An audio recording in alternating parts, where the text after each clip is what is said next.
Salam, salam, outsider, le débrief commence maintenant.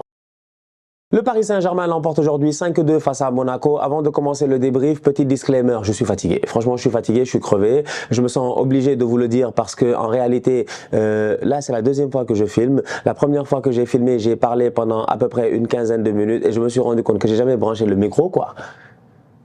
Je suis un tocard. Non, je suis fatigué. Je suis fatigué. Le match, il a commencé à 15h heure locale. J'ai atterri à 13h. Ça veut tout dire. Je pense que ça veut tout dire. J'ai atterri. J'ai pas dit je suis arrivé chez moi. Hein. J'ai dit l'avion, il a atterri à 13h. Et le match, il a commencé à 15h. Le temps de prendre les bagages, de courir rapidement, d'arriver à la maison, de se doucher, de s'asseoir, de regarder Paris Saint-Germain-Monaco et de se dire que j'ai pas le choix de venir faire un débrief parce que les gars vont me dire Stan, gère-toi, la trêve internationale, elle est finie et nous, on attend nos débriefs. Et vous avez raison, effectivement, je vous dois des débriefs. Cependant, durant cette trêve internationale, on a eu l'occasion de faire pas mal de choses. On est en préparation de notre Coupe d'Afrique des Nations. C'est la raison pour laquelle, durant la trêve internationale, vous m'avez si peu vu. On est en train de travailler très dur sur de nouveaux projets parce qu'on a envie de vous proposer un contenu qui sera juste exceptionnel au courant de la CAN. Donc, on croise les doigts en espérant que tout se passe bien. Mais d'ici là, j'ai du travail à faire et parmi ce travail-là, je dois parler de ces tocards de Parisiens, mais qui ont fait une très belle performance aujourd'hui face à Monaco. Franchement, ils se sont gérés. Belle performance de la part du Paris Saint-Germain. Défensivement parlant, il y a quelques petits points peut-être à dire. Donnarumma, franchement, je vous l'ai dit ici, Donnarumma, depuis qu'il a 16 ans, on le connaît. Depuis le Juventus AC Milan, là, il a joué contre son grand-père, Gianluigi Buffon. Depuis ce moment-là, on connaît Donnarumma. On sait que Donnarumma est un excellent gardien sur sa ligne. On sait que Donnarumma, tu peux compter sur lui tu peux compter sur lui. Il a de très bons réflexes. Cependant, le jeu que prône Luis Enrique est un jeu de possession partant de l'arrière. Donc, du coup, tu as besoin automatiquement d'un gardien qui soit serein avec les pieds, qui soit calme, qui soit froid. Faut être froid. Faut avoir de la glace dans les veines comme Ederson. Ederson, aujourd'hui, sur le pressing de Balogun, il fait crochet. Il fait pas comme Donnarumma. Donnarumma, il dégage le ballon, il dégage mal, Minamino en profite et puis Monaco, réussit à s'en sortir, tu vois. Mais normalement, un gardien qui est très bon avec les pieds, qui est en confiance, déjà, il n'attend pas 35 000 questions, il n'attend pas 35 000 questions, non. Il n'attend pas 35 000 minutes comme ça. Il est là en train de rêver, je sais pas, qu'est-ce qu'il regarde en fait? Il admire le parc, pourquoi? Dégage le ballon frère, s'il te plaît, sincèrement. Tu n'as pas de solution, tu ne sais pas quoi faire, dégage le ballon. Ne sois pas là en train de tergiverser. Et en tergiversant, il offre cette occasion-là à Monaco. Donc du coup, tu as un Donnarumma qui, moi, m'inquiète. Je vous l'ai dit en début de saison, je ne pense pas que Donnarumma sera le gardien de Luis Enrique sur le long terme dans ce projet-là. C'est un excellent gardien de but, c'est un très jeune gardien de but. Il a l'avenir devant lui, franchement. Cependant, s'il ne s'améliore pas avec son jeu au pied, je ne pense pas que ce soit le bon gardien pour le système de Luis Enrique parce que sinon, il devient un danger. Donc aujourd'hui, tu as un Donnarumma qui, sur sa ligne, se gère. Cependant, quand il a le ballon, il ne se gère pas. Skriniar est en défense centrale, il fait le travail, ça va. De temps en temps, ça peut être compliqué, mais sinon, il fait un match plutôt correct. Là où c'est intéressant, c'est de se dire que le Paris Saint-Germain, cette semaine, il joue face à Newcastle. Il joue face à Newcastle. La dernière fois qu'ils ont joué face à Newcastle, j'étais là-bas à St. James Park. Le Paris Saint-Germain s'était fait éteindre, s'était fait taper. Ils avaient souffert par le pressing de Newcastle et ils avaient perdu, si je ne me trompe pas, 4-1. Ce Paris Saint-Germain-là n'est toujours pas qualifié en Ligue des Champions. Cette semaine, elle est décisive pour le PSG. Il reste 2 matchs de Ligue des Champions et on est dans un groupe où tout le monde peut se qualifier. Si Newcastle réussit à faire encore une fois un exploit face au Paris Saint-Germain, Newcastle prendra l'ascendant et peut-être partira vers la qualification. Cependant, Newcastle a foiré parce que Newcastle, ils avaient 2 matchs à jouer, 2 matchs à gérer face à Dortmund et les 2, ils les ont perdu. Donc le Paris Saint-Germain est toujours maître de son destin, mais le Paris Saint-Germain devra changer sa tactique. Lors du match aller face à Newcastle, vous vous en rappelez, Luis Enrique était venu en 4-2-4. À la fin du match, il y a des journalistes qui lui avaient dit « Ouais, le 4-2-4, machin, etc. » Il s'était fâché. Il s'était fâché, le Luis Enrique. Il n'avait pas forcément avoué son erreur. Il était venu avec un double pivot que nous-mêmes, on n'avait pas compris. Ugarte et puis Zahir Emery. Zahir Emery, depuis lors, il est blessé. Il ne jouera pas d'ici la fin de la saison. Malheureusement, il s'est blessé avec la France lors de la trêve internationale. C'est dommage. Beaucoup de matchs, le calendrier est surchargé. Il y avait un temps, je me rappelle, il y avait une seule trêve internationale durant la première partie de saison. Il y en avait 2 durant l'année. Ces derniers temps, il y en a eu 2. en première partie de saison, genre en septembre et puis après en novembre. Mais là, il y en a 3. C'est abusé. Franchement, c'est abusé en fait. Franchement, on est fatigué. On est tous fatigués. Moi, je suis fatigué parce que le décalage horaire est en train de me tuer. En plus, j'ai quitté 30 degrés pour arriver à -6. C'est-à-dire que mon corps même, il ne sait plus comment se réajuster.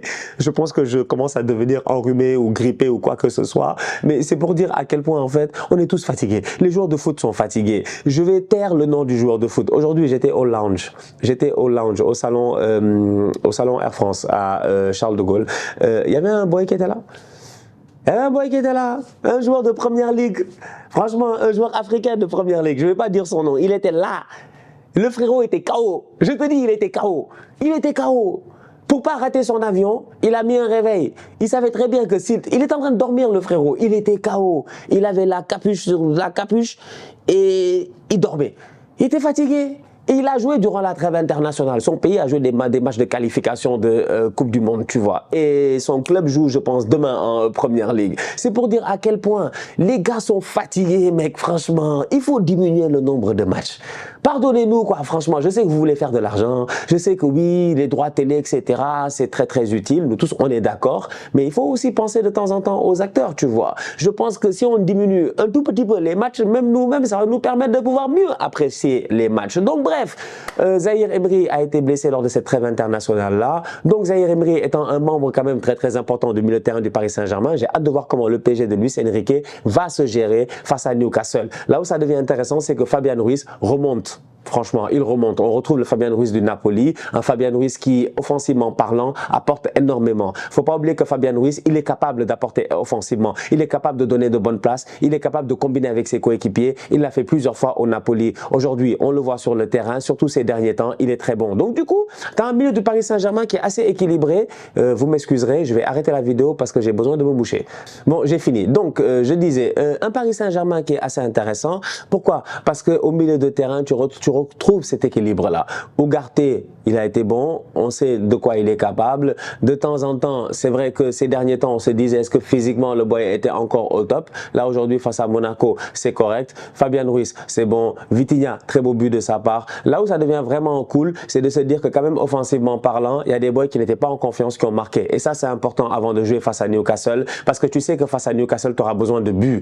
Jouer face à Monaco, c'était important de gagner ce match-là parce que Monaco, ils font un très bon début de championnat. Cependant, le Paris Saint-Germain, on les attend en Ligue des Champions. Et il y a des joueurs qui sont critiqués en Ligue des Champions. Kylian Mbappé, dans tous les cas, il fait son travail. Aujourd'hui, il a fait son match, il est correct, il est bon, il aurait pu marquer beaucoup plus qu'un but. À un moment donné, il y a une action, il a croqué, un plat du pied, je pensais qu'il aurait été capable de mettre le ballon hors de portée du gardien. Malheureusement, j'ai l'impression que l'action était tellement facile qu'il ne s'est pas très bien appliqué et le gardien réussit à faire un bon arrêt. D'ailleurs, en passant, Donnarumma a fait des bêtises, mais le gardien de Monaco, lui aussi, j'en parle pas. Un tocarisme quand même non acceptable. Il aurait pu mieux faire lui aussi. Donc, deux gardiens qui ne se sont pas gérés aujourd'hui. Donc, Mbappé a fait son match, mais les deux autres aussi ont fait leur match. Les trois autres, en fait, ont fait leur match. Les trois autres ont fait leur match. Randal Kolo Muani, ah ouais, on va dire son nom normalement. Quand il marque, on le respecte. Il faut le respecter, le petit. C'est pas une question de Togo Mali, c'est Randal Kolo Muani a marqué son but aujourd'hui. C'est bien pour la confiance.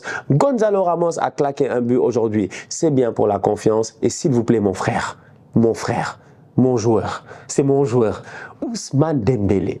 Ousmane Dembélé, un enfant qui, plus les années avancent, plus tu te dis qu'il a la maturité, le calme pour être capable d'être un grand finisseur. Ce n'est pas, absolument pas le cas. Ousmane Dembélé, depuis le début de la saison, il n'avait pas marqué. Il a enfin marqué. Mais puis il a marqué, il a mis un très beau but. Mais il a amené le ballon au contrôle aile de pigeon, il est venu, il a fusillé le gardien premier poteau. Quiconque connaît Dembélé connaît la force de frappe de Dembélé, connaît la puissance de frappe de Ousmane Dembélé. Dembélé, c'est un paradoxe en fait dans sa carrière. Plus les années avancent, moins il marque. C'est vraiment, c'est un paradoxe.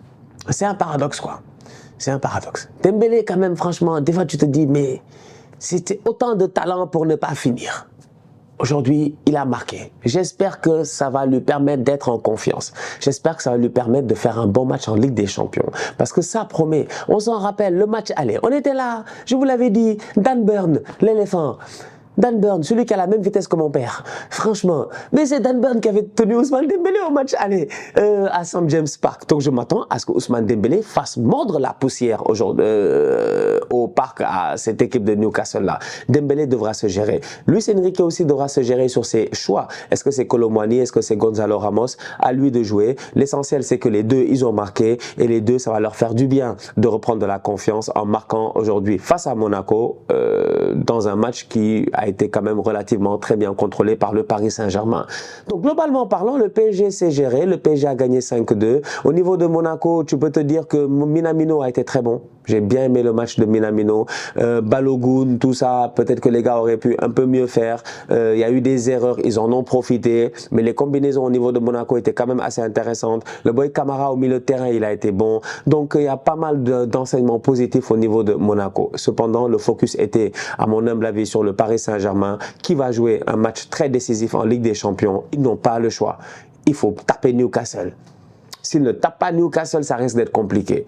Je ne sais pas ce qui va se passer entre Dortmund et l'AC Milan, mais j'ai hâte de voir comment en fait ce groupe-là va se terminer. Qui va aller en Europa League? Qui va être éliminé? C'est quelque chose qui m'intrigue. À suivre dès cette semaine. On se capte ce week-end, on a de gros matchs, donc je vais aller me reposer. Franchement, je vais aller me reposer, décalage horaire, tout ça. Je pense que vous le voyez même dans ma voix, dans ma manière de faire, ça se voit que voilà, entre le rhume, la grippe, la fatigue, le décalage, tout ça là, faut que j'aille dormir quoi. Donc j'ai un Manchester City Liverpool si je me trompe pas, un Newcastle Chelsea, un Barça Vallecano et un Arsenal Brentford. J'ai un gros samedi, je pense, de débrief. J'espère que vous serez là, parce que je serai là. D'ici là, la famille, on va aller se reposer. On se capte dès ce week-end. Et puis voilà, on est ensemble. N'oubliez pas d'aller voir le vlog du tournoi No Tokar. Voilà, je suis un tokar. Que voulez-vous? Que voulez-vous que je vous dise? Il y a plein de gens qui ne savent pas, en fait. Tu sais, j'ai eu un accident de voiture. J'ai eu l'occasion d'en parler dans une entrevue à un moment donné. J'ai eu un accident de voiture en 2015. Cet accident-là a fait de telle sorte que pendant 7 ans, je n'ai pas joué au football. Je suis resté pendant 7 ans sans jouer au football. Je dis bien 7 années de ma vie, j'ai pas joué au football. Et pendant 4 ans, j'ai eu une canne. J'ai marché avec une canne. Il y a plein de gens qui le savent parce qu'ils ont eu l'occasion de me voir à Dakar dans un événement au Canal Olympia avec une canne. Donc il s'est passé plein de choses dans ma vie en fait, tu vois. Mais avant ça, j'étais un grand joueur de football. Mais c'est pas grave. C'est pas grave. C'est pas grave. On va organiser un autre tournoi, vous allez voir. On va tous apprendre. En tout cas, moi je suis pas pressé. Je suis pas pressé parce que je vous dis là, vos affaires de five là où il y a des murs par-ci, des murs par-là, le ballon frappe les murs, tout ça. Mais venez, il faut qu'il... Nous on est des joueurs de 11 contre 11, franchement, tu vois, on n'est pas dans vos affaires de five. J'aime trop déconner. Bref, la famille, ça se voit que vraiment je suis crevé. On se capte dès ce week-end. D'ici là, on continue à liker, on continue à partager, on s'abonne, on s'abonne, on s'abonne. On est ensemble, on reste en santé, c'est toujours le plus important. Tous outsiders.